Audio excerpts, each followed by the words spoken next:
नमस्कार, आप सभी का बहुत बहुत स्वागत है आपके अपने चैनल फास्ट इंडिया न्यूज़ में। और मैं हूं आपके साथ संजीव गोस्वामी। जैसे कि आपको सभी को मालूम है कि मध्य प्रदेश में विधानसभा चुनाव अपनी पूरी तरह दस्तक दे चुका है और उसी क्रम में हर प्रबल दावेदार अपनी पूरी जोरों शोरों के साथ चुनावी मैदान में आ चुके हैं। तो जैसे कि आपको मालूम है कि हमारा चैनल हर दिन हर बार एक नए चेहरे से आपकी मुलाकात करवाता है।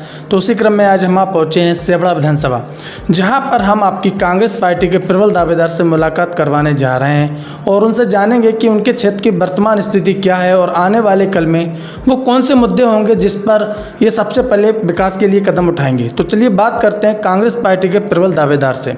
सर, बहुत बहुत स्वागत है आपका हमारे चैनल फास्ट इंडिया न्यूज़ में। बहुत बहुत धन्यवाद। मेरा नाम दामोदर सिंह यादव है। मैं कांग्रेस पार्टी में प्रदेश उपाध्यक्ष पहले से था, फिर अभी वर्तमान में कांग्रेस पार्टी में पिछड़ा वर्ग जो हमारा विभाग होता है उसका भी प्रदेश का अध्यक्ष हूँ वर्किंग, और उसके नाते भी और बहुत सारे संगठनों के नाते मैं निरंतर रूप से पूरे मध्य प्रदेश के अंदर काम करता हूँ। सर तो, जैसे हाँ जी सर, जैसे कि आज आप चुनावी मैदान में हैं, तो ऐसा क्या कारण है कि जिसके चलते आज आपको चुनावी मैदान में आना पड़ा?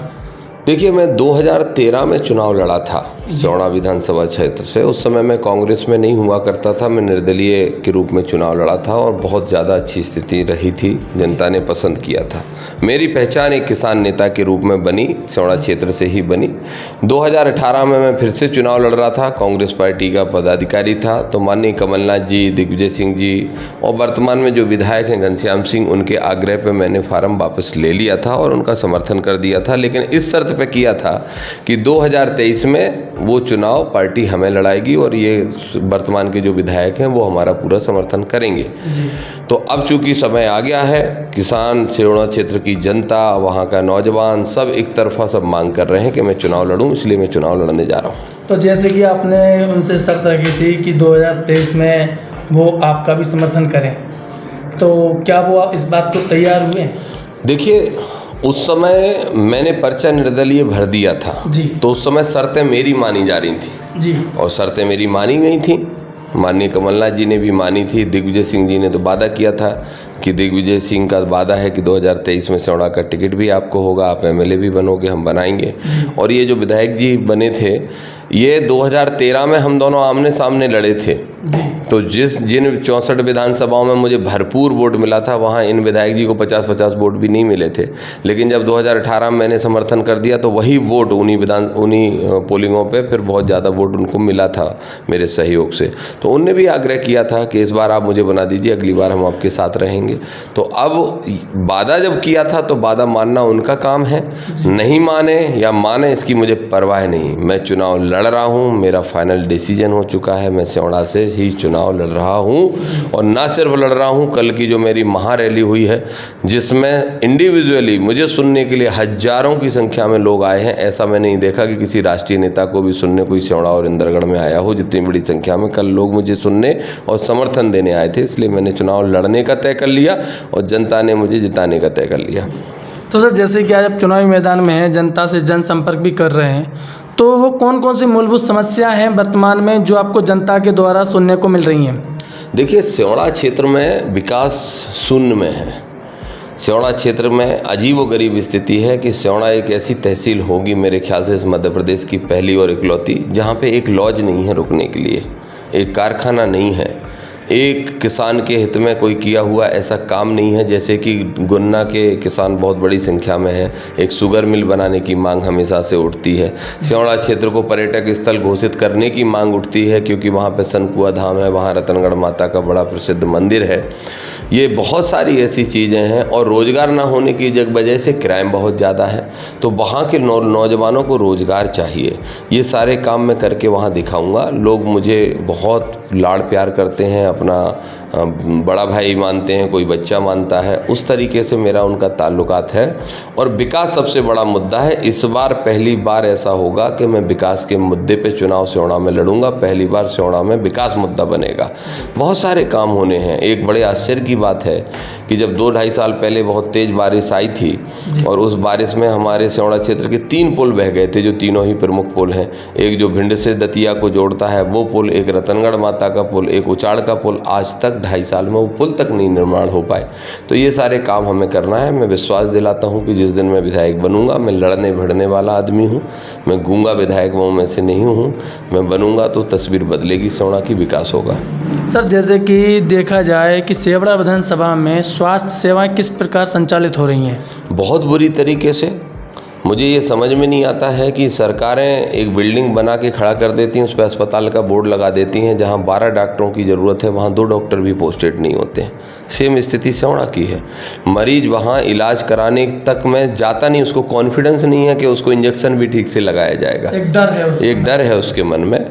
तो संसाधन भर अगर आप उपलब्ध, वैसे तो संसाधन भी नहीं है सिवड़ा में, लेकिन अगर आप संसाधन उपलब्ध करा दोगे, मैं तो दतिया की स्थिति भी बहुत अच्छी नहीं मानता हूँ। आप मेडिकल कॉलेज बना दो, चाहे कुछ भी बना दो, लेकिन अभी बड़े अस्पताल में लोग इलाज कराने जाते हैं, उसके बाद उनकी हालत कितनी बुरी होती है। स्वास्थ्य और शिक्षा, ये 2 क्षेत्र ऐसे हैं जिनमें ज़्यादा काम करने की आवश्यकता है। मैं किसी एक विधानसभा स्तर का काम करने वाला नेता नहीं हूँ। मैं 50-60 विधानसभा में मेरी सभाएँ होती हैं। अगर मैं विधायक बनूँगा तो न सिर्फ अपने सिवड़ा विधानसभा में, बल्कि पूरे प्रदेश के अंदर शिक्षा और स्वास्थ्य की लड़ाई लड़ूंगा। शिक्षा का स्तर कैसा है और अभी वहाँ पे? बेहद ख़राब है। मेरी हमेशा से एक मांग रही है, मैं चाहता हूँ इंडिविजुअली, ये कांग्रेस पार्टी की डिमांड नहीं है, लेकिन मेरा अपनी एक अलग विचारधारा भी है। और मैं ऐसा मानता हूँ कि जब तक कलेक्टर और चपरासी का बेटा एक ही स्कूल में नहीं पढ़ेगा, तब तक शिक्षा में समानता नहीं आएगी। कलेक्टर का बेटा हो, चाहे विधायक, सांसद, मंत्री का बेटा हो, वो जिस स्कूल में पढ़ता है उसी में एक किसान का, मजदूर का और एक चपरासी का बेटा पढ़ेगा, तो शैक्षणिक रूप से दोनों को बराबरी का अवसर शिक्षा पाने का मिलेगा। और अगर अवसर बराबरी से मिलेगा तो हो सकता है कि एक साधारण पत्रकार का बेटा, एक साधारण किसान का बेटा, एक साधारण कर्मचारी का बेटा, मजदूर का बेटा भी IAS IPS बने, है ना। अब होता यह है कि जब गरीब का बच्चा ABCD सीखता है, तब तक कलेक्टर, SP का और बड़े अधिकारी व्यापारियों के बच्चे फर्राटेदार अंग्रेजी सीख जाते हैं। फिर आप आगे जाके कहते हो कि बराबरी की टक्कर करो, कैसे बैठेंगे बराबरी में जब आप पहले ही बहुत पीछे कर दिए जाओगे। तो शैक्षणिक संस्थानों में तो बहुत क्रांति लाने की ज़रूरत है। और हमारी शिक्षा का जो सिस्टम है वो भी बहुत ख़राब है। मैं देखता हूँ 6-7 साल के बच्चे 10-10 किलो के वजन के बैग टांग के स्कूल जाते हैं। मुझे समझ में नहीं आता कि उनको पढ़ाया जा रहा है या उनको क्या बनाया जा रहा है। उनको एक तरह से लाद दिया जाता है उनके ऊपर वजन, और जो मेंटली उनको प्रेशर किया जाता है, परेशान किया जाता है, किताबें घोल घोल के पढ़ा के उनको जो है नंबर लाने के जो होड़ है उसमें खड़ा कर दिया जाता है। मैंने देखा, कई मैं देखता हूँ 90% बच्चों के आगे फिर भी माँ बाप नाराज़, क्योंकि पड़ोसी के 95% आ गए। और पता चला 95% वाला भी मानव इंसान नहीं बन पाया और 90% वाला भी नहीं बन पाया और 34% लाने वाला इंसान बन गया। उसमें इंसानियत है, उसमें जिम्मेदारी है, उसमें एहसास है देश के प्रति, समाज के प्रति, घर परिवार के प्रति। तो ये जो एजुकेशन का सिस्टम है वही बकवास है, उसको बहुत कुछ बदलने की ज़रूरत है। मैं बदलूँगा जब मैं भोपाल तक जाऊँगा। अच्छा, इसके अलावा तीसरी चीज़ की बेरोजगारी जो आज चरम सीमा पर है, जिसके चलते देखा जाता है कि कई ग्रामीण लोग, कई जगह के किसान भाई, मजदूर भाई जो बाहर पलायन कर रहे हैं, तो इस पर किस प्रकार का क्या कहना है आपका और किस प्रकार इस पर कदम उठाएंगे? मेरा ऐसा मानना है कि कोई भी एक किसी क्षेत्र को इंडस्ट्रियल हब नहीं बनाना चाहिए। हर संभाग के अंदर एक इंडस्ट्रियल हब बनता है जहाँ पे 150 फैक्ट्रियाँ लगती हैं जी। और उस ज़िले के उस संभाग के अंदर 8 से 10 ज़िले आते हैं। अगर आप 5-5 फैक्ट्रियां हर ज़िले में बांट देंगे तो क्या समस्या होगी? वहाँ उस जगह पे उन 5000 लोगों को रोज़गार मिलेगा। मेरी सोच यही है कि जिस दिन मैं सिवड़ा का विधायक बनूंगा, मैंने तो वादा किया कल के सभा में 25,000 लोगों से कि जिस दिन मैं MLA बनूंगा सबसे पहले वहाँ पे 2 फैक्ट्रियाँ लगवाने का काम करूँगा। फैक्ट्री किसी भी चीज़ की हो सकती है, वो वहाँ रिसर्च करके पता चलेगा, सर्च करके पता चलेगा कि कौन सा रोज़गार वहाँ फल फूल सकता है। लेकिन इच्छा शक्ति सबसे महत्वपूर्ण है। अगर कोई नेता के अंदर इच्छा शक्ति है काम करने की, प्रयास अगर वो करना जानता है, तो कोई भी MLA हो, किसी की भी सरकार हो, विकास के काम होते हैं। मैं रोज़गार लाना मेरी प्राथमिकता है। तो जैसे कि जो समस्याएं आपने बताई हैं अभी वर्तमान की, तो इन समस्याओं पर वर्तमान विधायक हैं जो, उन्होंने कोई कदम नहीं उठाया? ना वर्तमान वालों ने उठाया, ना इनसे पूर्व वालों ने उठाया। अभी वर्तमान में मेरी ही पार्टी के विधायक हैं जी, अच्छे इंसान हैं, भले इंसान हैं, ये उनकी छवि है। मैं कहता हूँ भले होना, अच्छे होना काफ़ी नहीं है। राजनीति में अगर अधिकारी आपको सीधा समझ के आपके किसी कार्यकर्ता की बाइक पकड़ लेता है और नहीं छोड़ता है और आप उससे साहब साहब करते हैं तो काम नहीं चलता है। तो इसलिए भला और अच्छा होना पर्याप्त नहीं होता। ज़रूरी यह है कि क्षेत्र के लोगों के काम कैसे हों, कैसे कराए जाएं, वो क्षमताएं आपके अंदर होना चाहिए। यही स्थिति वर्तमान वालों की है। इनसे पूर्व में थे वो और सुभान अल्लाह थे, जो अभी फिर बीजेपी से प्रत्याशी बन के आए हैं, प्रत्याशी बन के आ गए हैं, घोषित हो गए प्रदीप अग्रवाल जी। वो भी भले अच्छे। अब नेता का काम क्या दस्टोन में जाके, जन्मदिन पे जाके, शादी में जाके, विवाह में, या क्या 13वीं में जाके सिर्फ पूड़ी खाने भरने का काम नेता का है क्या? नेता का काम होता है कि ओलावृष्टि हो जाए, अतिवृष्टि हो जाए, सूखा पड़ जाए, पुलिस परेशान करे, डकैत की समस्या हो जाए, किसी भी तरह की प्राकृतिक आपदा आ जाए, तो आपके लिए लड़ाई लड़ने सबसे पहले नेता को जाना चाहिए। वहाँ ये लोग शून्य रहते हैं और 13वीं खा के खुश हो जाते हैं। हमारी जनता भी कैसी बेचारी कि वो 13वीं खिला खिला के खुश होती रहती है, मजबूर रहती है। तो यही काम इन दोनों विधायकों ने किए, ये मैं नहीं करने वाला।